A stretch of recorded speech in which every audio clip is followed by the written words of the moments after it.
Hello, my name is Cynthia Petrone-Hudock, and I'll be your host today. A little bit about me. Since 2017, I've been an investor in and advisor to New Frontier Data, a data analytics company dedicated to the cannabis industry, which includes all things hemp. A serial entrepreneur, I'm a co-founder with Jamie Hicks, Meadow Springs Farm of Hemp-Alternative, a PA-based agribusiness that has been growing hemp, fiber, grain, and cannabinoids for 4 years now. I am also co-founder of CSQI, focused on bringing transparency to supply chain services in the industry, co-founder of Intention Lifestyles with Jessica DeLuise, who's on the line today. We like to say, don't just make it, intentionally make it better, incorporate hemp into your daily living. And recently co-founder of Philofabric, a natural processing company determined to bring quality processing to the US and specifically Pennsylvania. Before I introduce our presenter today, I want to share a little insight as Jessica and I collaborated with New Frontier Data to survey over 126,000 cannabis users nationwide on their view of healthy living and the value of hemp. You might ask, why survey cannabis users? Well, based on an early New Frontier Data survey, we know that cannabis users are 50% more likely to buy all things hemp. So you would think that's a stacked deck in terms of understanding the value of all things hemp. Well, while overall knowledge about cannabis and specifically hemp is strong, respondents are more uncertain regarding statements related to the value of hemp as a grain, signaling the need for market education surrounding hemp-based alternative food products. With that said, it seemed most important to bring our guest speaker to the forefront today and embrace the subject. I'd like to introduce Chad Rosen, founder, CEO of Victory Hemp Foods. In 2014, Chad put down his roots in Northern Kentucky, where his company Victory Hemp Foods is based. They process hemp hearts into hemp heart oil and hemp heart protein. Chad is an entrepreneur passionate about developing impact-based businesses with sustainable supply chains. He is a graduate of the Village Capital Agricultural Accelerator. His network in the food system is far-reaching at high levels in the private and public sectors. He was even invited to the White House to represent Kentucky and Victory Hemp Foods at the Global Entrepreneurship Summit in Palo Alto. There he met with entrepreneurial ambassadors and 700 other entrepreneurs from 170 countries to work on solving for some of the world's most pressing issues here, at home and abroad, including food security. He is dedicated to bringing hemp into the rural economy where sustainable economic development is a priority. Chad, thank you for taking the time out of your day to share your knowledge with our listeners. I had an opportunity to meet you at NOCO and have enjoyed learning more about your endeavors in the days after. I'll hand the screen over to you. And at the end of your presentation, we'll open up the floor to comments and questions as we have a few industry heavy hitters on the line today, and I'm sure our listeners will enjoy the conversation. Chad? Thanks for that introduction, Cynthia, and thanks for the invitation to join you. It's been quite a ride since 2014, since we started. Pennsylvania has been firmly at the front of the bow on changes in legislation, as well as regenerative agriculture, and making sure that we have healthy soils that are driving supply chains that are adding value to our consumers and our food supply chain system. So I'm really glad and always happy to speak with folks that are coming from Pennsylvania and work in our sector there. And I think this is just another great opportunity for Kentucky and PA to connect on a topic that we're really passionate about. I wanted to share a little presentation with you that you asked me to share, and I don't want this to necessarily be a infomercial on what Victory Hemp Foods is, but at the end of the day, I think there's a lot of work that we've done that can be utilized and leveraged across the entire value chain by players that are that are along the value chain, from farmers to seedsmen to agronomists that are more upstream as they come down towards the processor and then make their way all the way to brands and consumers. So it's a village that it's going to take to raise this little hemp seed. And with that, I'll kind of open up my screen here and Again, thanks for having me, Cynthia. This is a little bit of a story about hemp foods and how they work their way into people's diets, and how food security can really be helped with this mighty little seed. And we talk about how we're making one big impact with one mighty seed. And so I wanted to tell you a little bit about Victory and what it's like to be a food tech, genetics, and novel plant-based ingredient company in the hemp space. It's been quite a ride. As the introduction kind of indicated, I moved out here in 2014 from a little town in California, and I moved to this little town called Newcastle, which is in Henry County. We have 800 people, 5 Baptist churches, and we got one blinking stoplight. And I did that to learn how to how hemp would fit into the row crop rotation. At that point, we didn't have a market, we didn't have a quality team, we only had minimal customer community. But since then, we've built a commercial production line that's processed over 1 million pounds of hemp seeds. We've onboarded a dedicated team of professionals. We've formed strategic partnerships with customers and farmers across North America. We've built out our food science department and a CGMP food safe manufacturing program.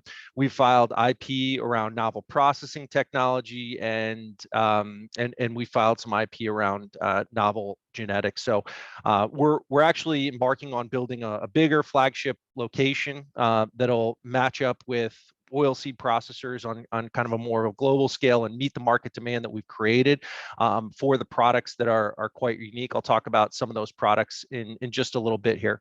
And I think that one of the just give you the tail of the tape on what Victory looks like today. And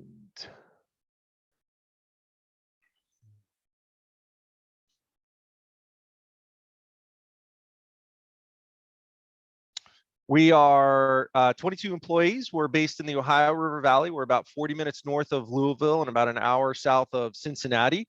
We are all Project Non-GMO verified, as well as kosher certified.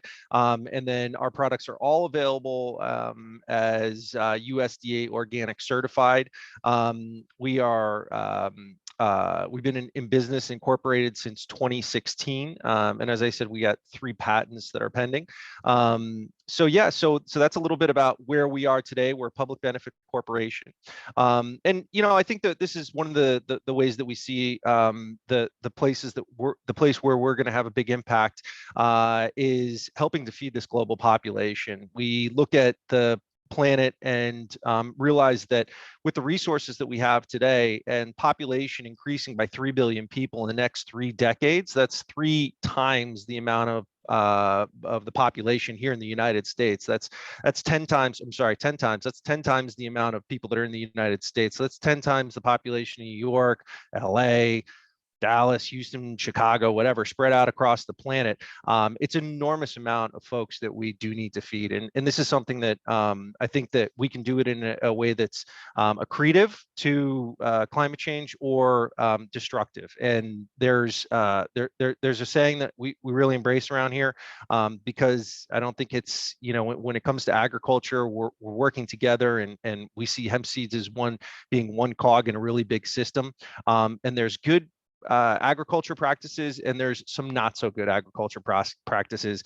But we look at livestock as not necessarily being the culprit, although there's ways that livestock are raised that can have a deleterious effect on us and our planet. And so we say it's not the cow, it's the how. If we were finishing all of our beef on farm, it would be a different story than the fact that 50% of the grain that's raised in the United States is going to feed livestock. The grain that's being raised in the United States comes from a system that is highly subsidized, as well as using a lot of deleterious chemicals that are removing topsoil or decreasing the bioavailability and the life in topsoil. And so these are the areas that we think that hemp can play a part, especially if it's provided under a regenerative production protocol. And so there's a lot of great resources where that are lending themselves towards understanding how hemp can play into and be a part of a regenerative supply chain. So the way that we look at the solution is, I think you all know this, that if agriculture makes up 25% of global greenhouse emissions, it can also be a huge a huge sink for carbon. And so we see hemp as being a really tremendous solution for that. And lucky for us, the solution is also the trend. So what's driving these trends really? It's the over 40 seat that's concerned that animal fats and trans and saturated fats are speeding up the race to mortality. And the second is younger generation that are still in college who understand the environmental degradation that meat production can have if it's produced in a non-sustainable way, and are also motivated by animal cruelty. And we're seeing a tidal wave shift in consumer preference. There's always pullback on the path of progress, and so lately plant-based foods have been getting some black eyes due to questions around the supply chains and how healthy they are for us and if they actually are having an impact. But I think that from our perspective, the solution just needs to be slightly tweaked and improved, and hemp has the opportunity to play a really big role in that. And hemp is a superfood. I think that's one of the great things about what this this crop is. If we can grow extraordinarily nutrient dense crops, it lessens the need for medicating ourselves and supplementing our diets with stuff that isn't necessarily ideal for our diets. And so we look at it as one of the most tremendous superfoods. And if there's three characteristics that we need to be considering when we're introducing ingredients to market, it really happens in this order: flavor, function, and nutrition. First off, for ingredient to take hold and for a product to be successful, it has to taste really good. Consumers will not suffer through in any mass scale that's going to move the needle at all. They're not going to suffer through something that doesn't taste good. And it has to function. It has to have the right mouthfeel. It has to work for the formulators that are trying to recreate mouthfeels and create a foam and have these products replicate what consumers are used to in their diets. And then finally, nutrition. Nutrition is obviously a really important part of the value chain, but as we see, it's not the number one consumer driver, but it's a tremendous opportunity for us to increase the amount of nutritious food in our food system. And so just to give you a little bit of an overview, the 101 on what the hemp seed is, it's the nut of the plant is really what we're after here. About 50% of the weight of the hemp seed is shell, and the other 50% is what we affectionately call the heart. It's made of 50-50 oil and protein. You can do a lot of different things with it. The seeds can be eaten roasted or raw. Inside the seed, you get all those beautiful proteins and heart healthy fats and essential fatty acids, right? And so what we do is we break this seed down into its constituent ingredients. And this is a look at what the ingredients are that we manufacture. We take the hearts and we break them into oils and proteins. And it all starts with the seeds. And so you see there on the left of the oils is kind of a lighter straw colored oil, and on the right is your cold pressed oil. So that green is really a result of the chlorophyll in the shell that's being departed through the process of cold pressing the seeds. And the same thing is happening on the right side, where you see the proteins in two formats. One is the white protein and the other one is that kind of green protein, and that's really a factor of a higher content of shells and chlorophyll in the protein on the one on the right side. And as I come back to, we see the innovations that relate to processing the hemp seed and processing the hemp seed versus processing the hemp heart as being fundamental to the industry expanding and acreage following to support that expansion.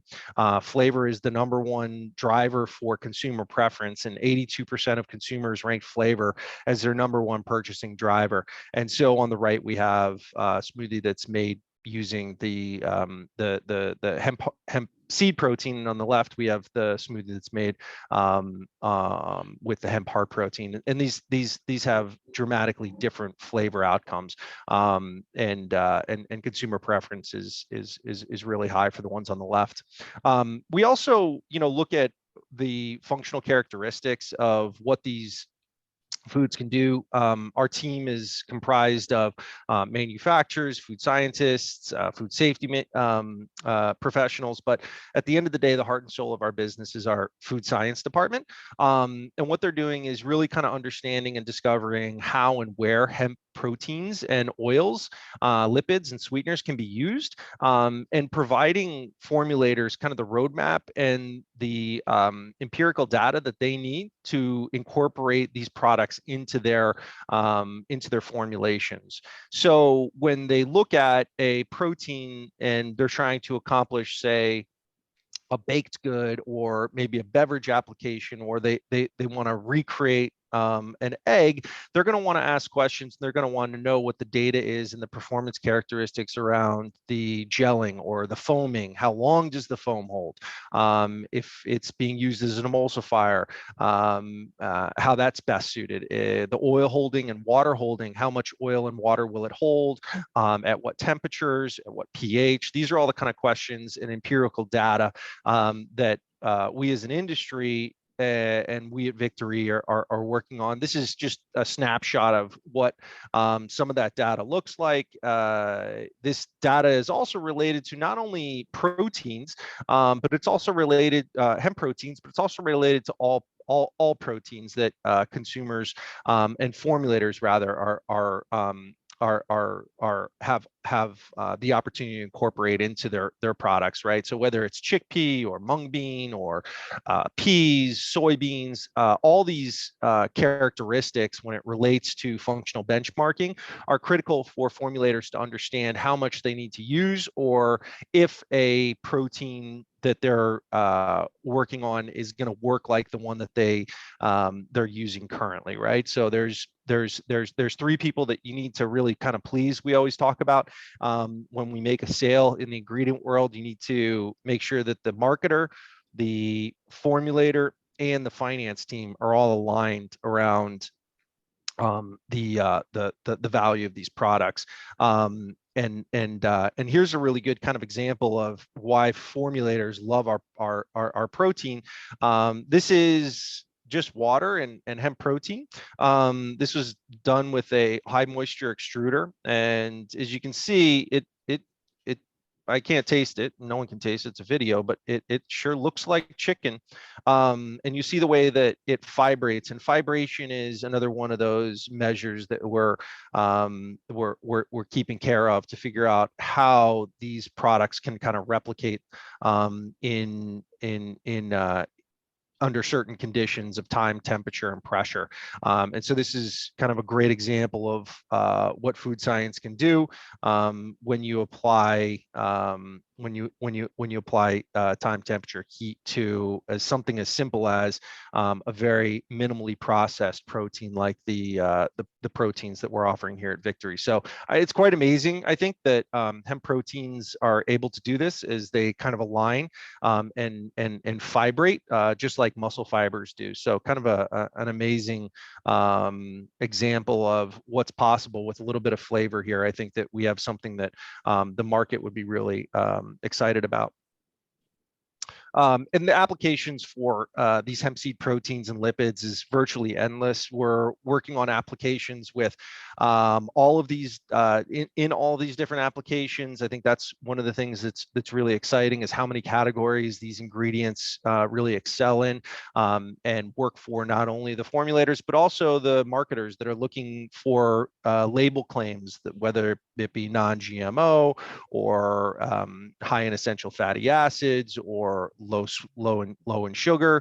All of these products get a lift from using hemp hemp seed ingredients in their products, whether it's soup, cereals, pastas, or dressings and sauces. And there's a lot of brands that are already out there on store shelves today that are using hemp seed ingredients in them.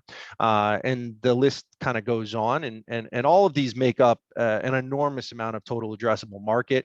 The gluten-free baked goods is a really interesting one. We've learned that when you use a highly concentrated hemp protein powder, you can really eliminate the egg whites that are utilized across the entire gluten-free world. And the amount of energy that's associated with egg whites is absolutely enormous. Not in just spray drying eggs, right, from and separating those egg whites from the egg yolks, but also feeding the chickens to run around the farm and grow beaks and grow feathers and grow bones and generally grow up and then have those eggs harvested. So this is a great drop-in replacement, a concentrated protein powder if it functions in the same characteristics. And I think that's really one of the most kind of amazing opportunities for these products. And then the other place that we're seeing a lot of excitement from the marketplace is related to complementation. Our proteins are used alongside a large pea protein manufacturer called Purus. They are looking for something that'll give them a 1 on the PDCAAS score. PDCAAS score is the protein digestibility amino acid corrected score, and that basically is telling people how digestible proteins are for them. Hemp is a little bit lower in lysine, and peas are a little bit lower in methionine and cysteine, but when you combine them, they balance each other out to give you a 1 on the PDCAAS score. So they're really good kind of from a marketing perspective, but we also love how they work together on the supply chain side of things, because peas and a lot of legumes have little nodules that fix nitrogen, and hemp uses nitrogen to grow. So there's all sorts of opportunities for the complementation as it relates to working with other plant proteins. And as I said, hemp is virtually a multivitamin, right? It's got antioxidants, magnesium, which is great for athletes as they're cramping on course, omega 3s and essential fatty acids, zinc and essential amino acids. It's got a lot of L-arginine. L-arginine is terrific for as it's a precursor to nitrous oxide. It's not one of the essentials, but it's really important for the beginning and end of life. Potassium, again, good for cramping. It's got lots of vitamins, iron. So just a tremendous multivitamin that we see as being great to get into people's diets. And this is a massive total addressable market. These numbers, you'll see them go up and down on each of these categories, but I think the bottom line is it's a pretty limitless market. And this is one of the things that we hear from a lot of our customers right now, who are working and trying to deal with this supply chain that's really topsy-turvy. Of course, it's on everyone's mind how hemp is, or how the war in Ukraine has stranded a lot of the sunflowers and sunflower seed oil, as well as wheat overseas. But these issues that relate to the supply chains are not going away anytime soon. We're seeing climate change disrupt supply chains around the world, whether it's drought in India that's restricting wheat, or flood in Pakistan that's not allowing them to plant their wheat. There's just going to be an ongoing susceptibility to supply chains. And so I think diversity in supply chains and very efficient supply chains, very efficient crops is what we need to ensure that that our formulators are going to be able to make their products that consumers are banking on every single day on being there. Is one of the hallmarks of using different ingredients and introducing different ingredients, is making sure that we're helping these formulators and brands to future-proof their stuff. And I'll just give you, I feel like this is a little bit of a why Kentucky is kind of our next but I feel like a lot of this also relates to Pennsylvania. I'm sure you guys have your own story as it relates to why Pennsylvania and why hemp, but we have a great history of hemp here in Kentucky. Kentucky was the greatest producer of hemp in the United States during the 19th and 20th centuries, and it was 3/4 of the U.S. hemp fiber was grown out of Kentucky. And in 2014, Kentucky was one of three states that legally planted hemp in 2014, and that legislation was really driven by our constituents. Our constituents were reeling from the tobacco diaspora, the tobacco buyout, and so they reached out to their Commissioner of Agriculture, who at the time was Jamie Comer, who's now a senator or a congressman, and said, "Look, why can't we grow this crop? Our granddaddies used to grow it. It has thousands of beneficial uses for humanity, and we think there's a real market for that." And so a lot of that legislation was driven by Jamie Comer reaching out to federal regulators and federal legislators to ask for their support in the 2014 Farm Bill. We have massive access to markets here, and production diversity is one of the hallmarks of Kentucky agriculture. Although the number 1 and 2 cash receipts for Kentucky are corn and beans.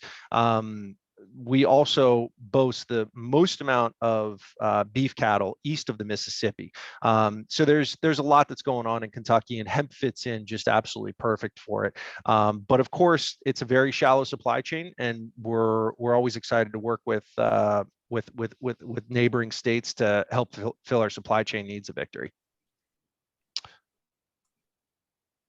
Great. Thank you, Chad, for the terrific insight. And now I'd like to turn to open the floor up for comments and questions. And I just ask each speaker to take a moment, introduce yourself to Chad and our listeners. Love to hear your comments and or questions for Chad. I think there's about 6 of you, so we have about a half an hour. I think maybe 5 minutes each for the floor would be great. Who wants to go first?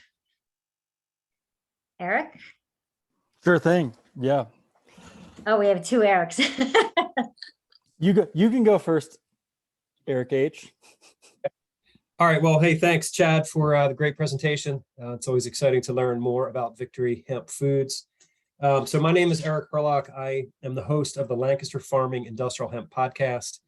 And I've been covering hemp in Pennsylvania and sort of the nation for the past 4 years for Lancaster Farming newspaper, sort of documenting the growth of what I think is a super exciting industry with lots of potential to change the world in many different ways, from, environmental concerns to nutrition to local economies. So, yeah, so thanks again for your presentation. And I just have a few comments.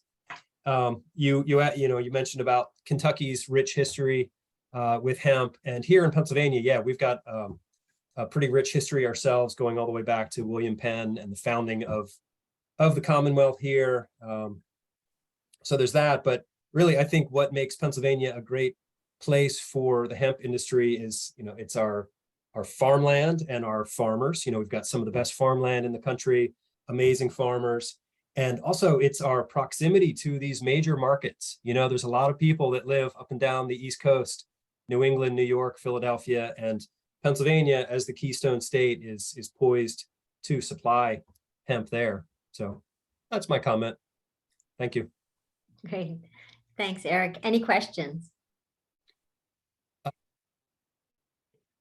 How soon will you be moving a production facility to Pennsylvania? Well, I mean, I suppose that we'll move there as soon as you clear that lot for us, Eric, and we can get equipment started. Yeah, I mean, look, the opportunity to expand is I think only limited by the I would say the capacity to access the market. We have a significant shortage of processing infrastructure here in the United States. There's a lot of acreage. There's a lot of farmers. I think that we're pretty close to having genetics that can help farmers reach net profit parity with some of the other agricultural commodities that they're growing on farm. And certainly 330 million Americans are eating 3 meals a day in, many cases, not all cases, unfortunately, but in many cases. And protein is at the center of all of those plates. And if you extend that out to the 7.5 billion people that we have around the world, markets are not our problem. Farmland is not our problem. Processors are. So when are we going to move out there? The day that we do is the day that we all win, Eric, because that means that we have another processor online. So we're excited to work with any of our neighbors to make that a reality. To your That's point, great. we need, sensible regulation, and we need investment in that infrastructure. Like you said, farmers, not the problem. Our farmers are going to grow it if they can, make a profit from it. Precisely. And I know Eric Singular, you were chomping at the bit. Always, Cynthia. Well, Chad, thank you for the excellent presentation. And Cynthia, thank you for setting up this opportunity to pick Chad's brain. My name is Eric Singular. I'm the Senior Hemp Analyst for New Frontier Data. Get to work alongside Cynthia in that capacity, as well as also in just building the industrial hemp supply chain. Two things, really, two big questions for Chad. And the first one, looking at Canada, which has, oh gosh, maybe a 20-year head start on the United States in terms of just when they got a regulatory scheme in place to start growing and processing industrial hemp. It seems like they built a pretty robust market for hemp grain and hemp foods globally, particularly with the Manitoba Harvest brand. I'm curious, kind of when you started business planning and looking into entering this space, were there lessons that you heeded from the Canadian history with hemp? Can you kind of run us through maybe the things that the Canadians have done well in establishing those supply chains, and maybe some of those areas where you got to jump a few steps ahead because you got to learn from their mistakes? Yeah. Look, I think, Canada has, for the hemp grain industry, has been somewhat of a North Star. Certainly, they've had more common sense regulation for a lot longer, which has allowed them to build up an industry and be the first mover on a lot of markets, not only here in the U.S. but around the globe, which has added to their success. One of the hallmarks of Canadian agriculture is that they really do have a lot of state and federal government support for protein projects, and that's coast to coast. And so that's been, I would say, one of the bellwethers is looking at where do you want your industries to succeed. And one of the ways that I would say that's different, a little bit different than what we're doing here in the United States is it seems like the government programs really work hard to support processing as opposed to supporting producers, right? And so that's a little bit of there's subsidies coming in both ways, but they really tie them to the processors in a lot of ways up in Canada. I think there wasn't a ton of there wasn't a ton of support, or I shouldn't say support, but there wasn't a ton of proprietary data that was coming down from Canada back in 2014, right? It was still a lot of, you got to kind of figure it out for yourself. I would say that's changed dramatically as the Canadians see the supply chain as being maybe not as secure as it once was. And so they're looking south of the border to understand how we can achieve economies of scale. And so we have a lot more collaboration going on with many more processors and farmers in terms of agronomics, in terms of genetics, in terms of processing technology. And I've been really encouraged by the cross-border support that's been going back and forth. I would, I'm gonna relate my experience to your question to my experience and Victory's experience. And one of the things is we were starting so far behind the 8 ball, or we started, you said 2 decades, but it was really more like 4 behind Canada. The need to innovate was heir apparent. There was no way that we were going to catch up as being a commodity supplier going head to head on price point without any supply chain and the requirements for capital and investment in processing infrastructure. given the head start that the Canadians had and the markets they already held. And so that drove Victory to try to figure out how we could innovate. And the result of that innovation was this hemp heart protein and the hemp heart oil, which we really do believe is going to unlock the hemp seed market. And so, I think that it's more of a lesson just because there's so many entrepreneurs in the hemp space and innovators in the hemp space is find those areas where maybe there wasn't an obvious answer and dig a little harder, dig a little deeper. We saw that as being our opportunity to get a toehold and to compete in the market was being an innovator, and that kind of led and drove our development.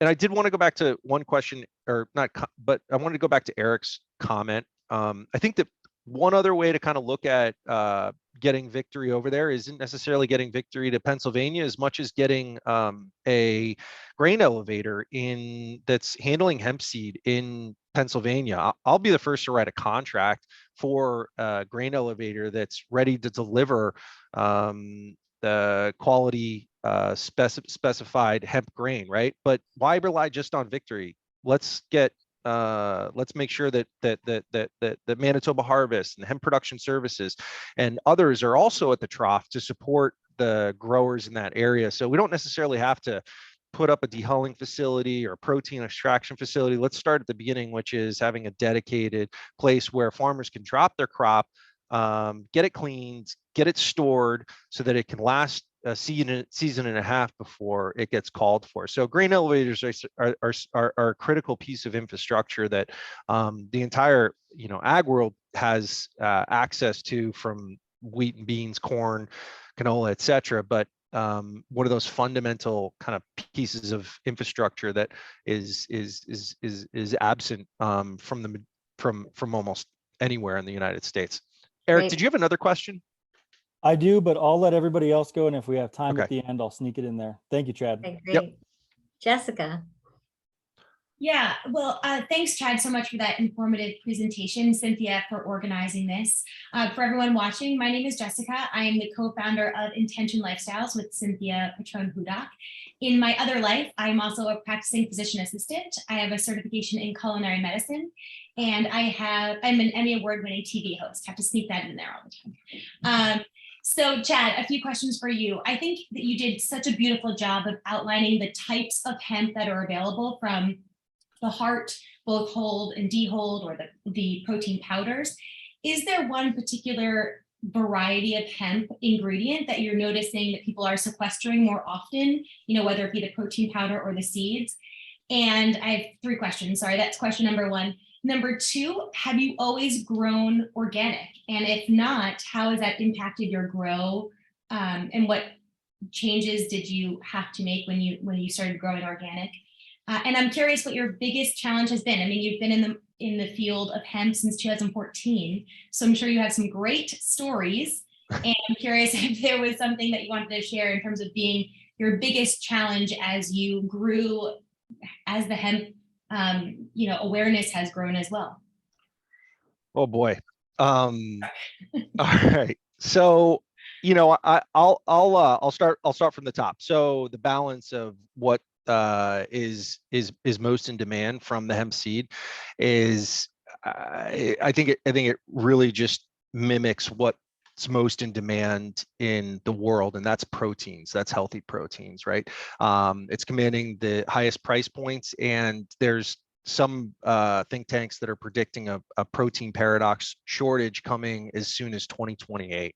And I think that is something that we're going to have to confront. I hope that prediction is wrong, but I do know that healthy, high quality sources of protein are going to become more in demand across the world as developing nations become more affluent and can afford more proteins. We know that to be a fact. And so having more and better sources of proteins is going to be a challenge. And I think that's why we're seeing so many alternative proteins come to market, whether it's cell-based or alternative fermented proteins or plant-based proteins, right? There's a lot of different solutions that are coming at the market. In terms of the balance of what we're selling, so I think it's important to understand that mass balance. You start with a hemp seed. If you take the shell off that hemp seed, you're still left with 50% of the weight, which is shell, and you have to do something with that. Now, I've heard it's really good for horses. You guys got a lot of horses in PA, but is that going to keep up with the other parts of the seed? The hemp part, maybe. The hemp parts, we always kind of joked around how many hemp parts can Americans sprinkle on their salads. So it wasn't until we figured out how to make the hemp part protein that we said, aha, there's something that can scale rapidly, that can be in everyone's diet, that people don't necessarily even need to know that they're eating hemp protein in order for it to scale and be a really nutritious part of people's fundamental center of the plate, 3 meals a day diet, right? And then on the other side of that, the protein is the oil. And so we have to deal with these lipids. So finding a market for all three of those is really important. What you end up doing is seeing a balance in the price point. So you can achieve the highest price points with your proteins, and you'll end up usually selling your oils, your lipids for a little bit less. And then the shells, you can make constituents from those, and whatever, you play with that price point to come up with a blended kind of margin. But it's very clear to us that the market's demand is really driven for this seed in the proteins. Your second question was organic. That's a great question. I'm glad you asked it, because it's really important to understand what our role is in the world. We're an agribusiness processor. We buy combine grade hemp seeds, we convert those into proteins, lipids, and sweeteners, and we sell them to brands that are then turning them into products to sell to consumers. The brands really determine, or the consumers, however you want to look at it, what labels and claims and marketing claims they need to make with their customers. Now, we could say, well, we're not processing anything unless it's organic, but that would significantly limit our market, right? That's not to say that we aren't working with organic farmers. It's not to say that we aren't working with farmers that are embracing regenerative production practices. It's not to say that we're not working with regenerative farmers that are working on regenerative production practices that aren't organic, right? So there's a little bit of a moving target on this one, but we do what the market is asking of us. We do prioritize, we do work really closely with regenerative farmers, but at the end of the day, the market determines what is going to be in demand. I think the organic label is tremendous. I think that it doesn't always contribute to soil health, and it doesn't seem to be making a huge impact. And I think that's where we really need to focus. Less than 1% of all farmland in the United States is organic. As much as I love the idea around organic farmland, it's been out there for a while. Organic label and the value of organic foods has skyrocketed, but we haven't seen the conversion to acres, and the question is why. And I think that's probably a topic for another webinar. But at the end of the day, yeah, all our products, we supply companies like Dr. Bronner's and Patagonia Provisions. They work with us because we take a really intentional and deep approach to working with our farmers and our supply chain. But that is not to say that all of our products are certified organic. And then stories from 2014. Oh man, I don't know. We started a farmer's market, so I mean, we started packing hemp parts at a farmer's market, and it's been 7 years, and it's been a 7-year overnight success. Well, I think the stories are abound, and probably a lot of them are left for bourbon. But I think it was most exciting when I got to talk to the king of hemp seeds, Richard Rose, recently, who really kind of started this industry, and we're standing on his shoulders. And he came to an event with us recently, and to have him involved and giving his credence to where the industry is going and what it's doing. This is the guy who basically introduced hemp parts to the market.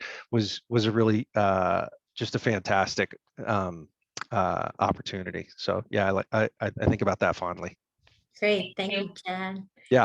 And I'll turn over to Bill. We'll save Mike. We'll save you till last.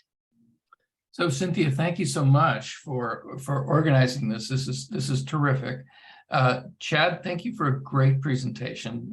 I've been raving about your presentation since you made it at the Montana Summit. So I mean, I've been like agitating, get Chad out in front of people, right? And so Thanks, Bill.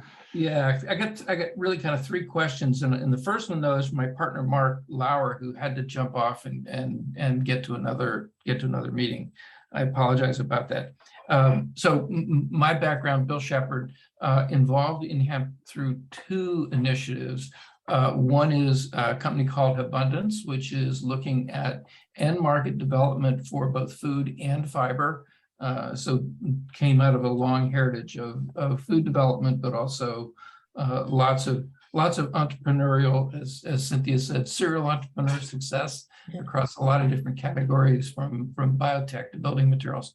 But Mark's question was, so hemp has food and fiber, and at Victory, how are you looking at the whole plant utilization? And are you looking at other partnerships for, hey, we'll take the protein, you guys take the fiber, and let's make magic? And I think that could be kind of a blueprint for what the industry overall needs to do. So I'd love to hear your thoughts about that. Yeah. Great to see you again, Bill. And yeah, thanks for the question. Listen, I think that the idea of having multiple revenue streams from and utilization of the entire plant is a hallmark of why we think this crop has so much potential, right? And so, but at the end of the day, we look at our role at Victory as focusing 100% of our time, energy, and effort on manufacturing the best hemp food ingredients from the grain, right? It all starts with the seed. There's so much that you can do. And one of my advisors really said, like, Chad, you guys are working on so much, and this, and we weren't working on anything but the hemp grain. He says, how are you going to boil the ocean? And that always kind of sits in my mind of how we're going to boil the ocean. So the way we kind of approach it is to form really strong partnerships, Bill, with other fiber processors, right? And understand how much biomass is going to be left around after our grain heads are harvested, and forming partnerships with companies like Hempwood, who can take those stalks and put it into their hardwood flooring, or IND, who's utilizing both parts of the plant. There's, there is ample opportunity for those stocks to become a revenue source, and we see it as being fundamental to the industry, not only evolving but becoming a real force for good as we get deeper down the rabbit hole of how do we reach cost parity, and how do we make sure that our cost of goods is equivalent to, and our profits are equivalent to, those of other commodity crops, so that we can see significant scaling of the acreage as it relates to hemp. Super. So I'm going to wear my other hat now, which is a seed company called International Hemp. And one of the things that we're really focused on, being a seed company, right, is optimizing plant genetics for ultimate producer and then end market best outcomes, right, and best profitability. So my question there is, we're starting to ask around, okay, what are those market signals that need to come? So on the fiber side, what's the optimal BAS to herd ratio? What's the optimal fiber size, right? If you're looking to, go into be an extender for plastics, call it deep draw plastics, how do you get the optimized cut that can flow through naturally through their systems?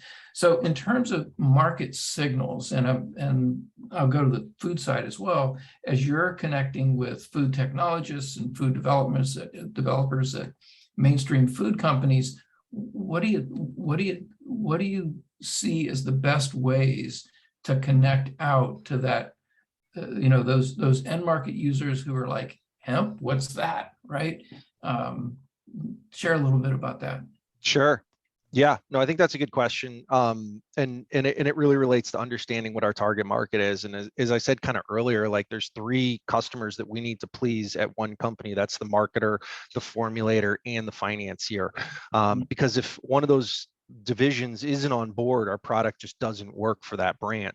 And so understanding what lens that they're approaching these ingredients from is really critical to us being successful. And I think that, you know, your evaluation of what the market wants from a fiber perspective is also germane to what our understanding is of our end users demand, because from our perspective, you know, there isn't one seed that fits all. If we had a better ratio of one amino acid to another, or more protein to oil because that's in favor, those would also be kind of valuable traits and characteristics to us, in addition to potentially higher yields and such. I think the markers that we're looking for, the data points that, you know, we follow are, you know, and here's one of the, I think, important things for the industry, and this probably applies to a lot to much of what we're all talking about. Like, what we're going to do today isn't necessarily what we're going to do in 5 years. What we're doing in 5 years isn't necessarily what we're going to do in 10 and 20 years, right? Because we're still at such an early inflection point in the industry. So if we wanted to say, all right, our hemp protein, and this is something that we go round and round about, if our hemp protein is optimal for beverage applications, Right. we could sell out of our beverage applications for the next 3 years if we just wanted to focus on whatever the traits are that were related to making those proteins more soluble, right? And we don't do that. Maybe we should do that. We say, okay, you know, this is what we know about our proteins. But I think that is, I think that there's a lot of value in doing that, Bill, is being an expert in a very small slice of the market's applications, because the market is so darn huge. Thank you, Chad. And Bill, I did want to comment, which you've probably heard this from me before, but my farmer partner, Jamie, who's in the tractor behind me in the picture, you know, he has a scenario here in Southern Chester County. We have the equine industry. We pump out horses that win our U.S. Olympic medals. And we also are in the self-proclaimed mushroom capital of the world. And so he grows wheat, he harvests the grain, ships it off the market. Then he has straw left. He sells that to the equine industry. We bed our stalls with that. And once that straw is soiled, it goes to the mushroom industry. They use that in their compost. Once that is completed and the mushrooms are grown and it's spent compost, it goes back to Jamie, and Jamie spreads it on his field. So it's that kind of ecosystem that we're looking to break into with hemp here in Chester County. So just a quick note on that. And I know we only have 5 minutes left. I want to give Mike, you an opportunity to speak. And I love your background. Mike's background is our field with Stroud Water Research Center. I don't know, Chad, if I mentioned that to you, but we're in our 4th year of a study on how hemp impacts the soil and the water. And we've partnered with Stroud Water Research Center to do that. So Mike, I'll turn the floor over to you. Yeah, thanks, Cynthia. And Chad, thanks so much for the presentation. Really appreciate the background. So I'm Michael Roth. I'm the policy director and also director of conservation and innovation at the PA Department of Ag. Certainly have, you know, had our fair share of things with hemp, and have, at least I hope, not shied away from this plant, and are eager to see where it can go forward here in the Commonwealth. So speaking of Commonwealths, you are in a Commonwealth as well. So I just wanted to have, for my question, think about the future. And in opportunity from your perspective as someone who is a professional in the hemp industry. What would help you as you look to the future, whether it's the Commonwealth, the states, or the states acting on your behalf through things like the 2023 Farm Bill? What would be most helpful to you or to your industry that we should take note of? Yeah. Cool. So you got a magic wand. That's awesome. Mike, it's nice to meet you. And I appreciate you hopping on the call. Our regulators are a really important part of the stakeholders in our community to move this forward. Yeah, I think that, you know, the hold faith and have patience is a really important part of being able to see this industry come to fruition. there's been ups and downs, but I feel like we're coming out of a period where the industry got a great start and then stumbled pretty hard.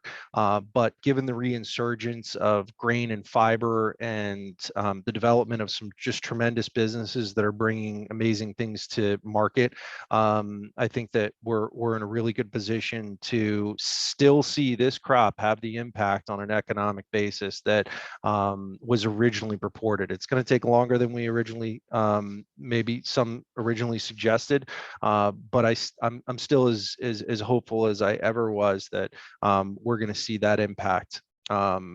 The magic wand question, of course, I think that there's a couple really good programs, policy requests right now. One is the Value the Seed program. I think that's an amazing program. I'm not going to go into the details of it. There's another one that is it's being presented by the National Hemp Association and Agricultural Hemp Solutions that relates to exemptions for grain and fiber. I think it's really fundamental that we stop treating this crop like a controlled substance and we start treating it like an agricultural commodity. Genetics are catching up to the point where there is very, very little risk associated with bad actors, and there's ways to police those bad actors, and we just need some common sense legislation to help our farmers, so that we don't have excessive price points and additional risk built into the model. We can't afford any of it. No one can afford any of it, and it's time that we kind of move on and open up the next chapter of this book. Gotcha. Yeah, I'll just maybe we'll chat about this. Hopefully we meet soon. But if you have any cheat sheets for how to get people talking about away from talking about hemp's cousin plant every time I bring up hemp to actually talking about hemp, certainly would appreciate that. But we can talk about that later. Thanks. Very well said, Chad. So in closing, I'd like to thank our presenter and all our participants for your time and sharing your insight. For more information on the topics of conversation today, please reach out to the Pennsylvania Hemp Steering Committee. Dr. Ron Kander and I co-chair, and we're always happy to continue the conversation and help you find opportunities to get engaged. And that's just simply www.pahempsteeringcommittee.org. Thanks again. Thanks, guys.